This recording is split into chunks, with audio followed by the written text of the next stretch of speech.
the former Pakistani senator Saramjan Khan and the grandniece of the Pashtun political leader, activist and pacifist Bacha Khan. Taliban told the UN mission in Afghanistan that their female staff was no longer allowed to come to work. Now, women are being eliminated from the Afghan society.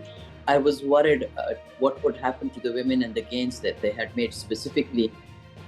So that's what led to the study in the Human Rights Committee on the rights of the women in Afghanistan. I have been putting pressure on them to four successive immigration ministers, the liberal ministers. I have asked them this question. And it's not only about the visa office, like you said, about the visa application time. I know that Minister Sean Fraser, in response to my questions in the Senate, did a weekend blitz with all the ethnic media saying that no, it's 60 days and we're going to bring it down to 30 days. But I put out on my social media that if anybody's gotten a visa in 60 days. So what happened was that Polio approached me and they said it's mistrust. And, most of these people, again, it's lack of education. They don't really understand. And it's the rumors that start that you don't give this, medicine to, children. I deal with it even within. Assalamu alaikum and hello. On New Wave Global, I am Faryal here in Ontario, Canada. Privileged to speak with the Honorable Senator Salma Ataullah Jan, who was the first Pakistani Canadian senator. She was appointed to the Canadian Senate in 2010 as a representative for the province of Ontario. Senator Ataullah belongs to the Conservative Party of Canada, is also an activist and an artist. A Pashtun born in Mardan, KPK, she is the daughter of the former Pakistani senator Saramjan Khan and the grandniece of the Pashtun political leader, activist and pacifist Bacha Khan. Senator Ataullah is active in Canada-Pakistan community relations, remains highly engaged with Pakistan. She has served as the president of the Canadian Pashtun Cultural Association. Welcome and thank you for joining us. Good to connect with a Conventarian. Assalamu alaikum. It's a pleasure to speak to you, and thank you for reaching out. This is my favorite part of my work, talking to, like you said, a fellow Conventarian. Thank you. So talk of convents and the significance of girls' education comes immediately to the mind as we begin with Afghanistan, a place which is very close to your heart. As a child, you used to holiday in Kabul and you have spent the greater part of your childhood living near the Afghan border. As a senator, you've done studies on women's engagement in Afghanistan, the situation we know in terms of women's rights, particularly the ban on women's education, is not very encouraging. Only last month, Taliban told the UN mission in Afghanistan that their female staff was no longer allowed to come to work. Now, women are being eliminated from the Afghan society. What role can countries like Canada play to call out Taliban's hardline policies against Afghan women? So, as you said, Afghanistan, all that region is very close to my heart. And as an ethnic Pashtun, you know that we're on both sides of the border, in Afghanistan and in Pakistan. And I've always followed what has happened there. And in 2011, when I was the new senator, and as Canada was getting ready to pull out of Afghanistan, I was worried what would happen to the women and the gains that they had made specifically. So that's what led to the study in the Human Rights Committee on the rights of the women in Afghanistan. It didn't look good, and like I say, deja vu. 2023, or since last year, almost over a decade later, we're talking about the same problems and the same issues. Except it seems to be worse this time. So Canada, we're not directly engaging with the Taliban at all.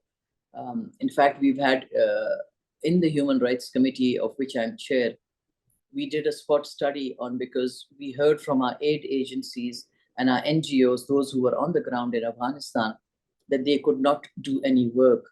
There was one woman who runs an orphanage in Kabul, and she said I have the money sitting in my account, but I can't do anything because the laws that we have in Canada, if anybody engages with the Taliban, so even though the NGOs and aid agencies were not engaging with the Taliban, but if they were taking money into Afghanistan, part of that would be paid in taxes. And they could, face under our terrorism laws, they could face jail time. So we did a spot study to try and put pressure on the government to, let those aid agencies go and help the ordinary citizens of Pakistan, because, Afghanistan, because we have a problem with the Taliban, but it's the ordinary people, especially the women and children, who are really suffering. We've seen the girls can no longer go to school. Women are being totally erased from public life. And it's a very worrying situation, because I'm looking into the future. What happens when you totally erase women and you don't want them to be seen or heard? The women are the ones who bring up the next generation. So what happens to the next generation that comes along?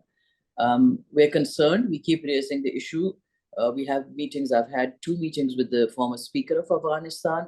I'm in touch with some of the members of parliament still.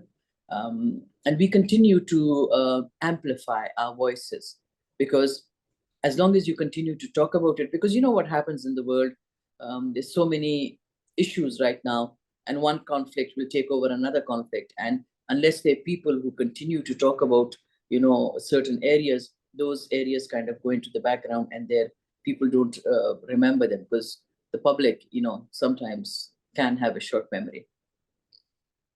Right. So, as you just mentioned, that the Canadian charities and NGOs, they had suspended their activities in Afghanistan because of this criminal code provision. But I think in March this year, a bill was tabled that would tweak Canada's terrorism financing laws to allow aid organizations to provide support in Taliban-controlled Afghanistan. And like you mentioned, the Human Rights Committee is still working on it. Is there a chance that the bill would be passed? So we're talking about C-41, which is in the House. I think that C-41 is a result of the study that the Human Rights Committee did. So the way it works is that if you have bills that are in the House of Commons, then they will come to the Senate, and once the Senate passes them, then they become law. So currently, we're waiting for that bill to come to us, in the Senate. We don't know when it will come to us. We're hoping it will be soon. But currently, the way things stand, it's still in the House. Okay, so the wait time for Canada's visitor visa for applicants from Pakistan, we know, is pretty long in comparison to that for other countries in the region, though the processing time has gone down lately. You have been asking the Liberal government why Canada has failed to move its visa office back to Pakistan. What are the reasons for this delay after Canada announced the reopening of its visa center in Islamabad last year? Well, the visa office has not been moved back, and the issue was that somehow, I don't know who it was, announced that the visa office has been moved back to Islamabad. And when I was in Pakistan earlier this year, I expressed happiness with the Canadian High Commissioner that this had happened. I had called on her, and she said, "Oh, no, this has not happened." I don't know why they said that. So I have been putting pressure on them to 4 successive immigration ministers, the Liberal ministers. I have asked them this question. And it's not only about the visa office, like you said, about the visa application time. I haven't looked at it recently, so I don't know how you're saying it's gone down by how much. Yeah, I think it's gone down to around 2 months now, from what I saw online. So what I'm saying, that the visitor's visa from outside Canada, and this is right now, is 600. I don't know if you can see it. 623 days. Yeah, you're right, maybe. But I did hear that probably what is appearing online is they probably have not updated it. It has gone down. But then that's a flaw that should be updated. Yeah, it should have been. So it was in direct response to my question, because one week I asked and it was 38 days. And then I heard from someone who sent me a screenshot, because they were applying for a visa, and said, "Senator, it's gone up to 803 days, which is 3 years." So again, I asked that question, and I know that Minister Sean Fraser, in response to my questions in the Senate, did a weekend blitz with all the ethnic media, saying that no, it's 60 days, and we are going to bring it down to 30 days. But I put out on my social media that if anybody's gotten a visa in 60 days, please let me know. And people who are calling me, I'm asking them if anybody's gotten a visa in 15 days, 30 days, 60 days, please let me know. So and this, it's not updating the website. It's when you put in an application, you want to apply for a visa, it tells you what the wait times are. So I know Minister Fraser said these are old applications that they're dealing with. But if they're dealing with old applications, why are the times going up instead of going, wait times becoming higher instead of becoming less? So I really don't understand it. But we have an issue, not only with the visitors' visas, we have an issue with the high rejection of Pakistani students. I had, according to figures that I got, it was as high as 79%. And about 2 years ago, when we had a meeting with people responsible for the visas, they admitted to 72%. Currently, I haven't looked at it to see what the rejection rate is, but I mean, that is a very high rate. Spousal visas is taking very long too. And I don't really get an answer. Like moving the visa office, yes, it's an issue that's been raised with us. We're aware of it. What are you going to do about it? Well, we're going to be looking at it, And initially they had said because the security situation in Pakistan wasn't good, but then Canada's about the only country that hasn't made it into a family station. All the allies have, their families are back in Islamabad. So Senator Salma, tell me if you have any private members' bills that you have worked on? I do. So I've had success with one private member's bill, which was organ harvesting. So we found out that Canadians were going abroad to have organ transplants. And when you go abroad, sometimes they were buying organs. They didn't know how those organs were gotten. So it became like organ tourism. So to put an end to that, we passed, I had this private members bill to put an end to organ harvesting. And it took me years and years and years because it's not easy to change the law here and to get private members bills passed. But finally, last year it passed and the law has changed. So now it's illegal for Canadians to go abroad to buy organs. I have another bill on sexual trafficking and on human trafficking because, that's a big issue. This morning, there was an announcement from also so in Pakistan. Everywhere in the world, yes, it's a big issue. So here in Canada, in Peel region, they broke up a ring, in the past few days where they rescued 13 people. So it's one bill that I have is, if somebody has been trafficked and she has the opportunity to report it, she or he, because we hear females get trafficked, young men get trafficked. It's a big issue, and especially along the 401 corridor. Apparently, it's a big issue. There's certain cities where there's big problems with human trafficking. So the survivor or the victim has to prove that she or he was afraid. That's why they did not report to the police. The onus is on the victim or the survivor. We don't like to call them victims, survivor, to prove fear. So we want to remove that the victim does not have to prove fear. Because how do you prove fear? Because we found out that sometimes those who were trafficked by loved ones, a boyfriend or an extended family member. So that's another private member's bill that I have, that I'm working on. So hopefully it would be done without further ado. You just mentioned the security situation in Pakistan, and I would like to talk a little about what's happening back there, particularly for the over 36 million Pashtuns. Since 2003, we know that militant attacks and military operations in Pakistan have killed thousands of Pashtuns and displaced many. Over 2,000 tribal leaders lost their lives, and FATA's merger with Khyber Pakhtunkhwa brought little relief into the lives of Pashtuns. While despite military operations, Pakistan has failed to contain militancy, and terror attacks are at an all-time high, especially in KP and Balochistan. Now, as a Pashtun, how do you view this situation? Have you visited any of these areas, some of which are home to you, anytime recently? No, I have not. And you know what? I mean, this is not new. Ever since the situation in Afghanistan, like what happened in the late 70s, early 80s, when the Russians were in Afghanistan.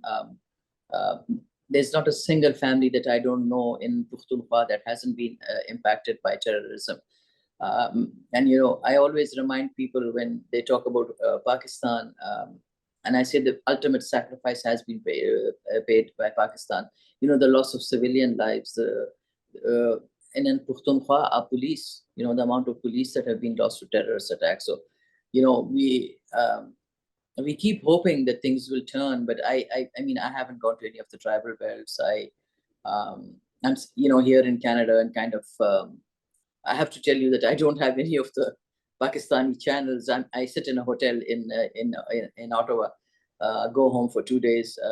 And so what news I do get is from social media, but it breaks my heart to see that that area, which has so much potential, all of Pakistan, which has so much potential, kind of goes from crisis to crisis. So my heart, of course, for my Pashtun brothers and sisters, because they face the brunt of it, for many years. Absolutely, and that's how the Pashtun Tahaffuz movement was born, and it gained support, mobilized the people. So let's talk about we know that Pakistan is undergoing political economic crisis, and the youth are exploring options to move abroad. For those aspiring to move, is it a good time to immigrate to Canada, keeping the global situation, the inflation, the rising cost of living crisis in view? Is the job market here fertile to absorb the influx of a high number of immigrants? I think it's very difficult. I know that Canada is looking to increase immigration.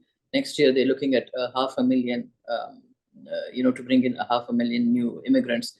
But you have to really do your homework. And Canada also has a certain criteria. There's a point system, what they're looking for, and how to, and those are the people they try and bring in, because you don't want people to just come here and not be able to get out and find jobs, because then it ends up being a burden on the Canadian, system. And as it is, like you say, the world has changed everywhere. We're struggling with, high prices and everything. Even if most Canadians, every time I'm in the supermarket, somebody or the others complaining about food prices, or they're complaining about the price of gas. So, Canada too has been affected by what's been happening around the world. I know young people want to come abroad, but what I tell them, and that's what I tell people in my family, do your homework, because you don't want to come here and then not be able to find a job. But if you have a certain skill set, Canada is looking for those. You have been associated with the End of Polio campaign, which is part of Canada's efforts towards polio eradication globally. The Canadian government allocated millions of dollars to fight polio in Pakistan. Yet polio-free Pakistan remains an elusive dream, as we reported our first polio case of 2023 when a 3-year-old child in KP's Bannu district became the latest victim. During your visit to Pakistan, I know you have visited recently as well, but it was in 2015 that you met with some polio health workers in Lahore. Why do you think Pakistan has not been able to control polio despite our constant efforts? Well, you know what, so what happened was that End Polio approached me and they said, Senator, we want to do an event in Parliament, but they weren't getting any interest from anybody else, no senators, MPs. So they came to me and I said, of course, I'll help you. And we organized an event in the Parliament, and the minister was invited, where he made an announcement for $20 million funding for Pakistan in the fight against polio. And I was in Pakistan when, and the minister came, and there was 2 other parliamentarians, and we met with, like you said, the frontline workers. And I have to tell you that the women were so happy when I started speaking to them in Urdu, and they realized that I was from that part of the world. Because, I mean, every day that they're out there, they're putting their lives on the line. And I thank them for the work that they do. So a lot of it has to do with resistance from families to get their children vaccinated. And these are the stories that we hear consistently. They're worried about what's in the vaccine. as with the stories just recently when COVID happened, I remember some of our staff calling me from Pakistan and saying, "Oh, I hear there's a microchip in there, and if we get the vaccination, you know," and I had to tell them, "No, no, it's vaccination. It's not, you know, there's no microchips, there's no hidden agenda." So I think it's not, and I have to tell you that I did visit the polio the headquarters, and I think it was Senator Aisha who was in charge, and she took us through and how they were monitoring everything. A very, very impressive of an sort of an organization. It was being done really well. They were keeping track of all the cases that were being identified, and as you know, this is something that primarily is affecting Pashtuns. The shedding, when they look at it, it's primarily in areas that where Pashtuns are living. So I think it's that lack of knowledge, it's mistrust, and most of these people, again, it's lack of education. They don't really understand, and it's the rumors that start that you don't give this medicine to children, or and I deal with it even within when I would deal it with my father's family, the staff's families, that mistrust that they have. So somehow I think the government has been doing a decent job. The lady health workers going home by home. I saw it in Peshawar. They would come in my sister's home, knock on the door, and they'd say, and my sister said, there are no children here, and everybody has, had the vaccine. And they would put an X on the house to say that they've been there. I asked, and they said, oh, this is to show that the lady health visitor, the person trying to sort of see that everybody gets vaccinated. This is the sign that they put. So they're doing a tremendous job of that, but there has to be some willingness from the people also. Yes. And that I find can be done through education, which of course brings us to the other issue of lack of education, right? And like you just mentioned, immunization numbers are low in remote areas. North Waziristan, there's the threat of extremist violence. There are anti-vaccine sentiments. Sometimes there are threats from religious leaders not to vaccinate as well. So I think all these factors cumulatively, they sort of constitute a threat, a big issue that needs to be handled. After the 2011 floods, Pakistan received around $80 million from Canada to assist with flood relief due to your efforts. You traveled to Naushera, Charsadda, Mardan, Swabi, providing financial assistance to women in the camps. Last year's monsoon flash floods in Pakistan were disastrous, and they played havoc with lives and infrastructure. And we are still trying to recover from the impact. Has there been any assistance from Canada in the relief, recovery, or the rehab phases for the victims of last year's floods in Pakistan? Yes, initially they had announced, I think it was a small amount, whether it was 10 million or 13 million, which was later on increased. So Canada has been on the forefront. And I know that the Minister for Development did visit Pakistan and did tour the flood affected areas. So Canada has stood consistently by Pakistan's side and does provide relief. The story in 2010 was because our party was in power, so I had access to the Prime Minister, and Prime Minister Harper. The floods had just happened, and we had a conversation, and he says the community would like me to do something. I said, yes, Prime Minister, they would like to. Said, would they like to see me matching the funds? And I said, Prime Minister, that would be really great if you could match the funds, because so besides the money, so the community or Canadians donated 40 million, and then the government matched it with another 40 million. So it became 80 million. And I was very proud of that effort, as the polio thing, 20 million there. But besides the funds, we also sent bridges. So they're temporary bridges, because if you remember, in Pukhtunkhwa, most of the bridges had gotten washed away. So Canada consistently helps, whether it's empowerment of women, flood relief. Canada has been in the forefront of helping Pakistan.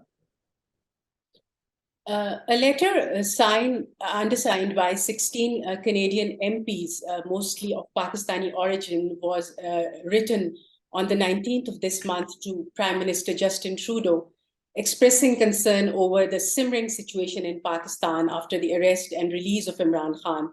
It asked Prime Minister Trudeau to address the political turmoil that has led to arrests and alleged human rights violations in Pakistan. Very quickly, if you could just give us a word on how you view this current political turmoil in Pakistan, and if you think holding elections this year is the solution. Well, I'm not very well versed in Pakistani politics, to tell you the truth. I come from a political family, but different spectrums. My father was a Muslim leaguer.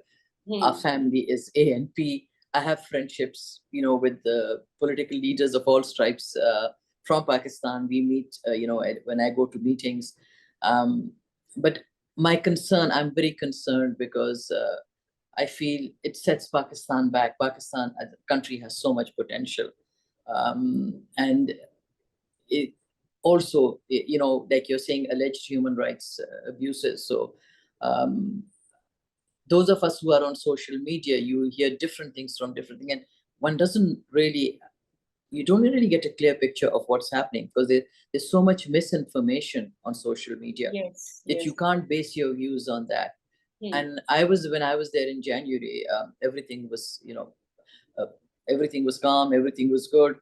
And I was happy that, Pakistan was getting back to its situation with security, was improving.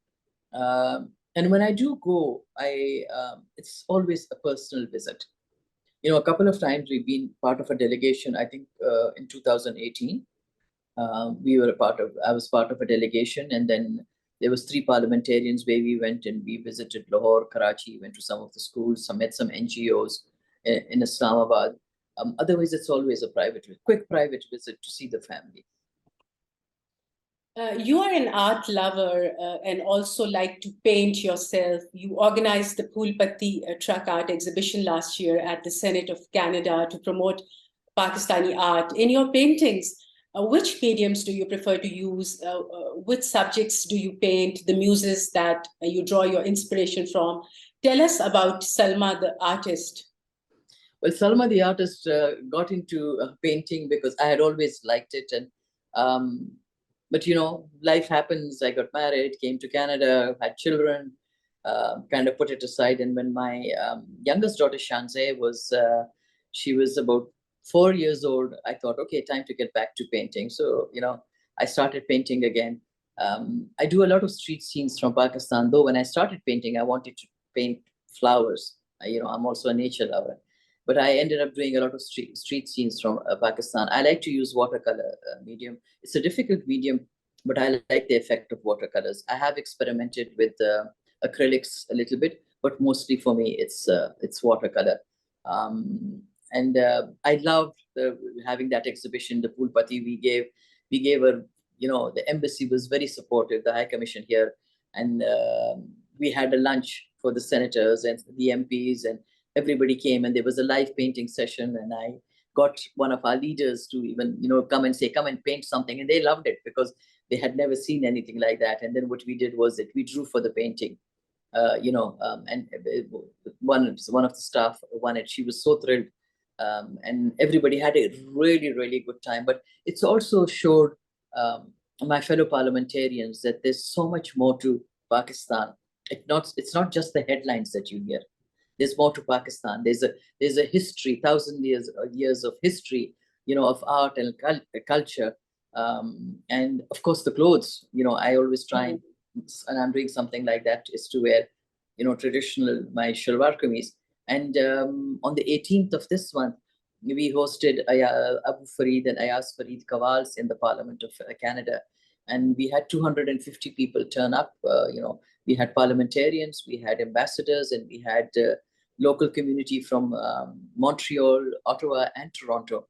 And even yesterday, I was hearing from my senators. They said, "Oh wow, that music! It was just amazing." So again, let's showcase Pakistan at a time when there's negative news coming out. I also wanted to see that it's not just everything is not bad in Pakistan. There's a lot, for Pakistanis and Pakistani diaspora to be proud of. Absolutely, a very good way to represent the soft image of Pakistan. Honorable Senator Salma, thank you for sharing your valuable views and for being on New Wave Global. That's all for now. Allah Hafiz and goodbye. Thank you.